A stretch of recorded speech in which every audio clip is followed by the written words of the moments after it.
चतुर्थ क्लास भेटिलु बलराम सार को पंचम नृसिंह चरण कोटि प्रणाम तांकु दुई जन जाक नहांती एही धरा धाम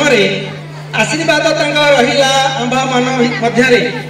प्राइमेरी शिक्षा सरिला दुई ओली पाठरे प्रवेश करिलु आसीन मध्य इंग्रेजी ठारे कालांदी सार को भेटिलु मन हेला आनंद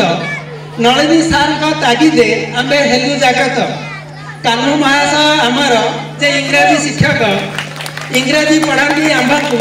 दे स्नेहर छाट कालांदी गुरुजी आंबर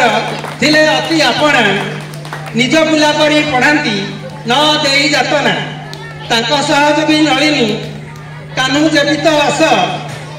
आदर करती पिलांकु दे स्नेह आशीष धराधामे आउ नहांती अच्छी आशीष मात्र तांको आशीर्वाद पाइन आंबे संसारे क्षत विद्यालय आंबे आसिले मन झुरे ताहांकु आखि आगे उभा हुअंती निज प्रतिबिंब को अतीतर विद्यालय को मने पड़िले एबे आश्चर्य लागई आंभकु लागे अति गौरवे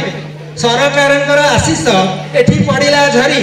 विद्यालय पुरी उठिला छात्र छात्र सबुरी आकर्षित हेले सभिए माड़ी आसिले नीति विद्यालय मान बढ़िला पिलांकर उन्नति मो स्कूल अभियान स्कूल हेला सामिल सरकारंकर योजना देला आखि फिटाई सोगरेश्वर को मोहर एक क्षुद्र मागुणी विद्यालय मान बढ़ातु आंबे होइबु ऋणी। जय जगन्नाथ। एति कहि मोर वक्तव्य शेष करू। धन्यवाद सर।